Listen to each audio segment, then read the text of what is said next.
الحمد لله. الحمد لله رب العالمين، والعاقبة للمتقين. الصلاة والسلام على سيد المرسلين وهاتم النبيين. قال الله تعالى في القرآن المجيد: بل تؤثرون الحياة الدنيا والآخرة خير وأبقى. صدق اللہ العظیم۔ سب تعریفیں اس اللہ رب العزت کے لیے جس کے قبضہ قدرت میں ہم سب کی جان ہے۔ سب تعریفیں اس اللہ رب العزت کے لیے جو تمام جہانوں کا پالنہار ہے۔ سب تعریفیں اس اللہ رب العزت کے لیے جس نے ہم سب کو پیدا کیا، تمام جہانوں کو تخلیق کیا، جس نے آسمانوں کو بغیر ستونوں کے کھڑا کیا، جس نے پہاڑوں کو بغیر میہوں کے اس زمین پر گاڑ رکھا ہے، جس نے آسمانوں سے ہمارے لیے بادل برسائے تاکہ ہمارے رزق کا اہتمام ہو سکے، جو روز جزا کا مالک ہے، جو ہمیں موت دینے اور پھر زندہ کرنے پر قادر ہے، اور ان گنت درود و سلام نبی اکرم صلی اللہ علیہ وآلہ وسلم کی ذات اقدس پر جو وجہ تحلیق کائنات ہیں، جو امت کے غم خسار ہیں، جو منبع رشد و ہدایت ہیں، اور ان گنت درود و سلام آل اطہار پاک پر جن کی مثال سفینہ نوح جیسی ہے، جو اس میں سوار ہوا وہ کامیاب ہوا۔ ناظرین کرام، اللہ رب العزت کی حمد و ثنا اور نبی اور آخر الزمان صلی اللہ علیہ وآلہ وسلم پر درود و سلام، اہل بیت اطہار پر درود و سلام کے بعد قرآن مجید فرقان حمید کی 2 آیات مبارکہ میں نے تلاوت کی ہیں، جن کا مفہوم آج کے اس پروگرام کا ٹاپک ہے۔ بل تؤثرون الحیات الدنیا والآخرۃ خیر وابقی۔ لیکن جس کا مفہوم ان 2 آیات کا یہ ہے کہ لیکن تم نے دنیاوی زندگی کو ترجیح دی ہے، اس کو مقدم جانا ہے، حالانکہ والآخرۃ خیر وابقی، حالانکہ آخرت کی زندگی میں زیادہ فائدہ اور کامیابی ہے۔ آج کی اس مختصر سی نشست میں ہم اس بات کا احاطہ کرنے کی کوشش کریں گے کہ انسان کے لیے اس دنیا میں رہنا اس کے معنی کیا ہے، اور ہم آخرت کی زندگی پر اس دنیاوی زندگی کو کیوں ترجیح دے رہے۔ ناظرین، میرے بھائیوں اور بہنوں، آج کے اس مادہ پرستی اور ہوس پرستی کے دور میں انسان اس قدر گمراہی کے گڑھوں میں گر چکا ہے کہ اس کو اس بات کا پتہ ہی نہیں ہے کہ وہ اس دنیا میں کیوں بھیجا گیا ہے، اس نے اپنی اس دنیاوی زندگی کو بسر کیسے کرنا ہے، اس کا مقصد حیات کیا ہے اور اس کی منزل کیا ہے۔ میرے بھائیوں اور بہنوں، انسان اس لیے پیدا نہیں ہوا کہ وہ کھائے پیے، اس کی نشو و نما ہو، وہ نوجوان ہو، پھر وہ بڑھاپے کی طرف جائے اور پھر وہ موت کی آغوش میں چلا جائے، کیونکہ یہ کام جو ہے یہ تو جانور جو ہے وہ بھی سارے انجام دیتے ہیں، وہ بھی کھانا کھاتے ہیں، ان کے بھی بچے ہوتے ہیں، وہ بھی اپنے بچوں کی پرورش کرتے ہیں اور وہ موت کی آغوش میں چلے جاتے ہیں۔ انسان جو کہ اشرف المخلوق کا، جس کو تمام مخلوقات میں سب سے زیادہ برتری حاصل ہے، تو پھر اس کا زندگی کا مقصد کیا ہے؟ ناظرین، دنیا کی زندگی ذلیل اور فانی ہے، اور آخرت کی زندگی شریف اور ابدی ہے۔ یہ کیسے ممکن ہو سکتا ہے کہ ایک شعور رکھنے والا شخص، ایک عقل رکھنے والا شخص ایک ایسی زندگی کے لیے جس کے بارے میں اس کو پتا ہے کہ وہ فانی ہے، ختم ہونے والی ہے، وہ اس میں اس قدر محو ہو جاتا ہے، گم ہو جاتا ہے کہ وہ اپنی وہ زندگی جو کہ ابدی ہے، ہمیشہ رہنے والی ہے، اور وہ آخرت کی زندگی ہے، اس کو بھول بیٹھا ہے۔ یہ کیسے ممکن ہو سکتا ہے؟ قرآن بار بار ہمیں بتا رہا ہے، ہمیں مطلع کر رہا ہے، ہمیں وارن کر رہا ہے کہ دیکھو، یہ جو دنیاوی زندگی ہے یہ گھاٹے کا سودا ہے، یہ فانی ہے، یہ ختم ہونے والی ہے۔ لیکن دیکھیں قرآن کیا کہہ رہا ہے، الحاکم التکاثر حتی زرتم المقابر،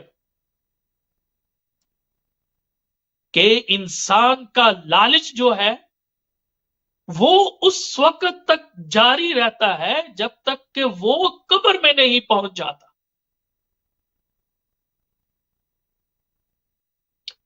قرآن پھر کہتا ہے وَيْلٌ لِكُلِّ ہُمَزَةٍ لُمَزَةٍ الَّذِي جَمَعَ مَالًا وَعَدَّدَهُ۔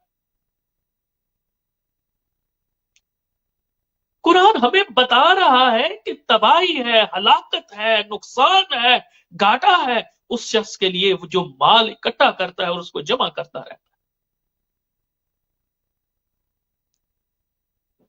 لیکن ہم پھر بھی اس فانی زندگی کو ابدی زندگی پر ترجیح دیتے ہیں۔ میرے بھائیوں اور بہنوں، یہ دنیاوی زندگی اللہ رب العزت نے ہمیں اپنی اس اخروی زندگی، اس ابدی زندگی کے لیے تیاری کرنے کے لیے مہلت کے طور پر دی، تاکہ ہم اس اخروی زندگی کے لیے اپنے آپ کو تیار کر سکیں، اس کے لیے کوئی زیادہ راہ ہم اکٹھا کر سکیں۔ اس کی مثال میں آپ کو دینا چاہتا ہوں۔ کہ یہ مہلت ایسے ہی ہے کہ جیسے ایک فارمر، ایک کسان، اس کو پتا ہوتا ہے کہ بہار آنے سے پہلے اس نے اپنی زمین کو بوائی کے لیے تیار کرنا ہے. اس کے لیے وہ کیا کرتا ہے؟ جب سب لوگ سو رہے ہوتے ہیں وہ اپنا ہل اٹھاتا ہے، اپنے کھیتوں کی طرف جاتا ہے، محنت کرتا ہے، زمین تیار کرتا ہے، اس کو پانی دیتا ہے، پھر اس میں بیج بوتا ہے، کیونکہ اس کو اس بات کا بخوبی علم ہے کہ اگر اس نے اس وقت کو ضائع کر دیا اور وقت پر اپنی زمین کو فصل کے لیے تیار نہیں کیا، اس کو پانی نہیں دیا اور اس کے اندر بیج نہیں بوئے، تو پھر فصل کاٹنے کے وقت اس کے ہاتھ میں کچھ نہیں آئے گا، وہ خالی ہاتھ رہ جائے گا. اس لیے وہ محنت کرتا ہے اس وقت پہ جو اس کو مہلت دی گئی، تاکہ وہ اپنی زمین کو بہتر پیداوار کے لیے تیار کر سکے. اسی طرح ایک اور چھوٹی سی مثال، دنیاوی مثال سے آپ کو بات سمجھانے کی کوشش کرتا ہوں. ایک طالب علم کو دیکھ لیجئے، وہ سال کے شروع میں ہی نئی کلاس میں آتا ہے، نئی جماعت میں آتا ہے، تو وہاں سے وہ محنت شروع کر دیتا ہے. وہ گھر چھوڑتا ہے، ہاسٹل میں رہتا ہے، اپنی یاری دوستی چھوڑتا ہے، تمام جو اور چیزیں ہوتی ہیں ان سے کنارہ کشی کر کے وہ اپنی پڑھائی پہ توجہ دیتا ہے. کیوں؟ کہ اس کو پتا ہے کہ سال کے آخر میں امتحانات ہیں، اور اس کو یہ بات اچھی طرح ذہن نشین کرا دی گئی ہے کہ اگر تم نے محنت نہیں کی، وقت پہ اپنی کلاسز نہیں لی، وقت میں تمام مضامین کی دہرائی نہیں کی، وقت پر تمام سوالات کے جوابات کو نہیں جانا، تو پھر جب تم کمرہ امتحان میں بیٹھو گے، جب تمہارے سامنے سوال نامہ ہوگا، تو پھر اس وقت اگر تم نے وقت پر تیاری نہیں کی تو پھر ناکامی اس طالب علم کا مقدر ہے. اور جس طالب علم نے پھر اس مہلت کے دوران، یعنی اس سال کے دوران، جس نے جی لگا کے پڑھا،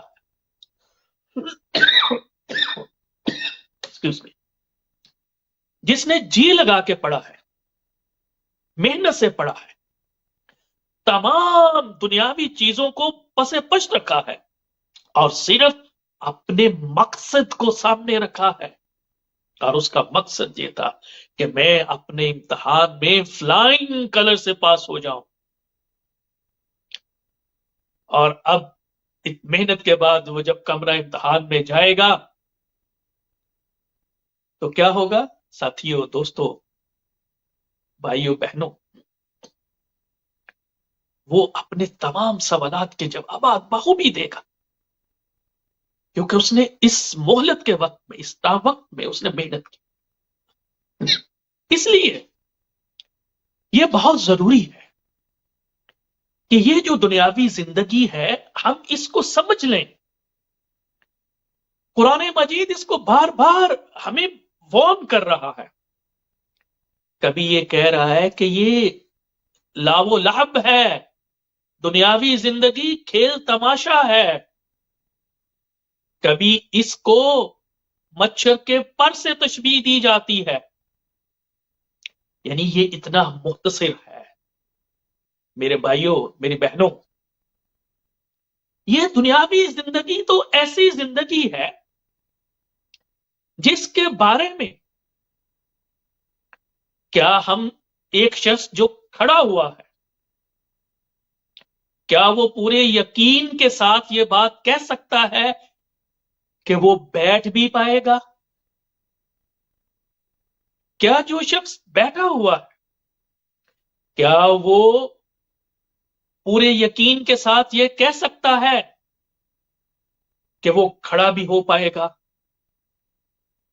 جو بات کر رہا ہے، میں بات کر رہا ہوں، آپ لوگوں سے مخاطب ہوں، کیا میں پورے یقین سے یہ بات کہہ سکتا ہوں کہ میں اپنی بات مکمل بھی کر سکوں گا؟ ایسا نہیں ہے میرے ساتھیوں، ہمیں تو ہماری سانسوں کا بھی پتہ نہیں ہے کہ جو سانس میں لے رہا ہوں کیا وہ اگلی سانس میں نے لینی بھی ہے کہ نہیں۔ رات کو سونے والے کو یہ نہیں پتا کہ اس نے صبح اٹھنا بھی ہے کہ نہیں۔ صبح اٹھنے والے کو یہ نہیں پتا کہ اگلی رات اس کو میسر ہے کہ نہیں۔ یہ ہے اس دنیاوی زندگی کی حیثیت میرے دوستو۔ یہ زندگی ایک مسافر خانہ ہے، یہ دنیاوی زندگی مسافر خانہ ہے، اور اس کے اسٹیشن کے اوپر ہم بیٹھے اپنی موت کا انتظار کر رہے ہیں، جو کہ کسی بھی لمحے ہمیں دبوچ سکتی ہے۔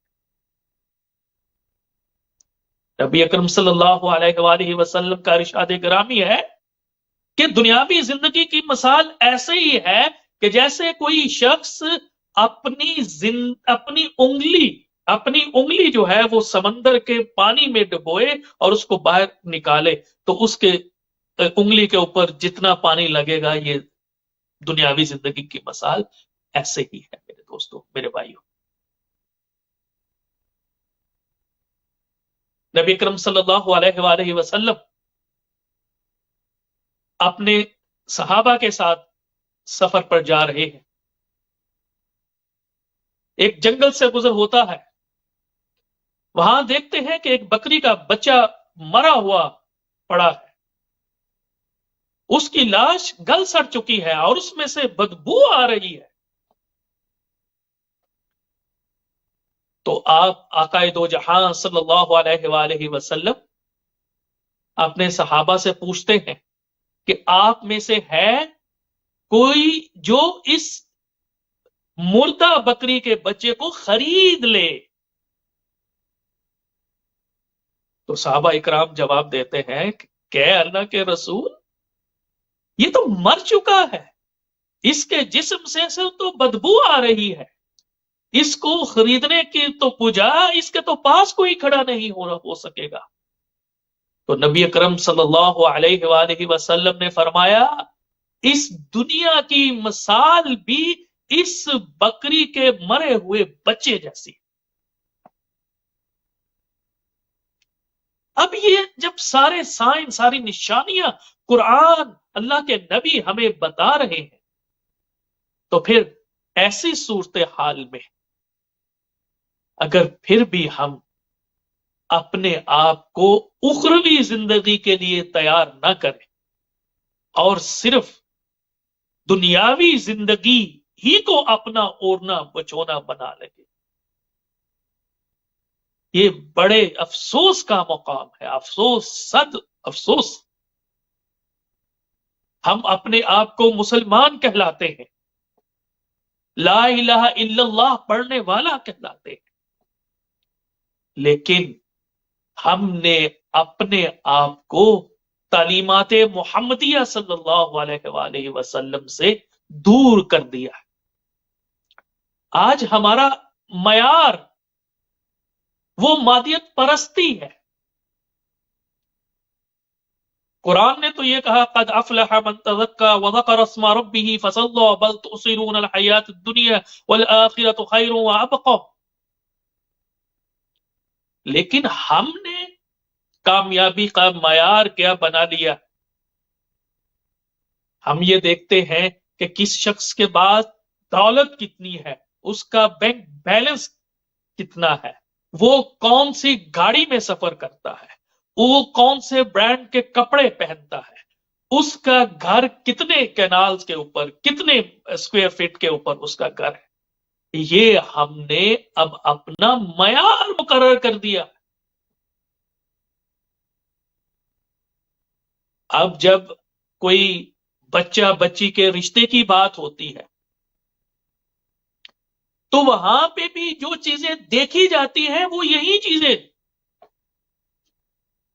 یعنی یہ دنیاوی لحاظ سے یہ شخص جو ہے وہ معاشرے میں، وہ سوسائٹی میں، وہ کمیونٹی میں کہاں کھڑا ہے، اس کے پاس کتنی بڑی جاب ہے، اس کے پاس کتنا بڑا گھر ہے، اس کے پاس کتنی بڑی گاڑی ہے، یہ وہ دنیاوی معیار ہیں جو ہم نے مقرر کر رکھے۔ اب ذرا سوچئے گا کہ قرآن کیا کہہ رہا ہے۔ یعنی قرآن بار بار ہمیں یہ کہہ رہا ہے کہ کون سی چیز میں ہمارے لیے فائدہ ہے اور کون سی چیز میں ہمارے لیے نقصان ہے۔ ہم آج کل جاتے ہیں بڑے بڑے جو ایکسپرٹ ہوتے ہیں ان سے اوپینین لینے کے لیے کہ جناب آپ ہمیں یہ بتائیے، ہمیں گائیڈ کیجئے، ہم کیا کریں کہ ہم کامیاب ہو جائیں دنیا میں، ہم اسٹاک ایکسچینج میں کون سا شیئر جو ہے اس کو ہم بائے کریں، کون سی پراپرٹی ہم بائے کریں، کون سا، اور ہم کہاں پہ انویسٹمنٹ کریں تاکہ ہمیں کامیابی مل جائے، اور کہاں پہ ہم انویسٹمنٹ نہ کریں، کہاں کون سا پروڈکٹ ہم نہ خریدیں جس سے ہمیں نقصان ہو۔ ہم پیسے دے کے ان ماہرین کے جو ایڈوائز ہوتی ہے اس کے اوپر عمل کرتے ہیں، وہ لیتے ہیں۔ لیکن قرآن کریم فرقان حمید جس کے بارے میں خود اللہ رب العزت کہہ رہے ہیں الف لام میم ذالک الکتاب لا ریب فیہ، کہ یہ ایک ایسی کتاب ہے جس میں کوئی شک و شبہ ہی نہیں ہے، اور بینگ اے مسلم یہ پھر ہمارا ایمان ہے، ہمارا عقیدہ ہے۔ اور جب ہمارا ایمان اور عقیدہ ہے کہ جو کچھ قرآن میں ہے وہ سچ ہے، وہ میرے اللہ رب العزت کا فرمان ہے، وہ میرا اللہ رب العزت کا حکم ہے، وہ میرے اللہ رب العزت کا وعدہ ہے، اور اللہ جو ہے وہ اپنے وعدے کے خلاف نہیں کرتا۔ جب مجھے یہ پتا ہے اور قرآن بار بار کہہ رہا ہے کہ دیکھو یہ دنیاوی زندگی تمہیں مہلت کے لیے ہے، یہ اللہ تمہیں پرکھنا چاہتا ہے، اللہ تمہیں آزمائش میں ڈالنا چاہتا ہے اس دنیاوی زندگی میں، وہ دیکھنا چاہتا ہے کہ تم اللہ رب العزت کے خوف میں زندگیاں کیسے کرتے۔ اور پھر جیسے میں نے پہلے مثالیں دی کہ جب ہم دنیاوی زندگی کو آزمائش سمجھتے ہوئے، اس کو مہلت سمجھتے ہوئے ہم اس کو بسر کریں گے، اللہ کے خوف سے بسر کریں گے، اللہ کے قرآن کی تعلیمات کے مطابق بسر کریں گے، اللہ کے رسول خدا صلی اللہ علیہ وآلہ وسلم کی تعلیمات کے مطابق بسر کریں گے، تو پھر قرآن کی طرف جانا پڑے گا۔ اب قرآن کیا کہتا ہے کہ وَلِمَنْ خَافَ مَقَامَ رَبِّهِ جَنَّتَانِ، کہ جس نے اپنی زندگیوں کو اللہ کی اطاعت میں گزارا، اللہ کی محبت میں گزارا، تو پھر اس کے انعام کے طور پر جو کامیابی ہے وہ جنتان ہے۔ لیکن میرے بھائیوں اور بہنوں، افسوس اس بات کا ہے کہ ہم اس چیز کو بھول بیٹھے ہیں۔ مادیت پرستی نے، ہوس پرستی نے ہماری آنکھوں پر پٹیاں باندھ دی، وہ اینکیں ہمیں آنکھوں پر لگا دی ہیں جن سے ہمیں صرف اس دنیا کی جو آسائشیں ہیں وہی کامیابی نظر آتی۔ اب قرآن کی بات کرتا ہوں، وہ ذرا غور سے اپنے آپ سے یہ سوال پوچھئے، کیا وہ آنکھیں ہمارے پاس ہیں جو قرآن مجید کا دیدار روزانہ کرتی ہیں؟ کیا وہ کان ہمارے پاس موجود ہیں جو قرآن پاک کی تلاوت کی سماعت ہر روز کرتے ہیں؟ کیا ہمارے پاس وہ زبان موجود ہے جو ہر روز قرآن مجید کی تلاوت کرتی؟ اب جب ہم یہ کام کر ہی نہیں رہے تو پھر ہم قرآن سے ہدایت اور کامیابی کا کیسے لے سکتے ہیں؟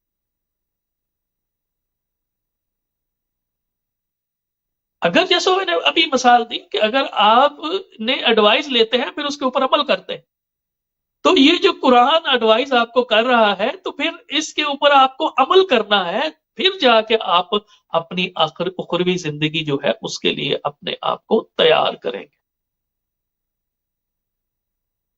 قبر کی زندگی میرے بھائیوں، میری بہنوں، قبر کی زندگی بہت سخت زندگی ہے۔ اللہ تعالیٰ جو ہے وہ ہمیں قبر کی منزلوں میں آسانیاں عطا فرمائے۔ یہ آج کا ٹاپک نہیں ہے، انشاءاللہ پھر کسی وقت اس کے لیے جو ہے وہ انشاءاللہ گفتگو ہوگی۔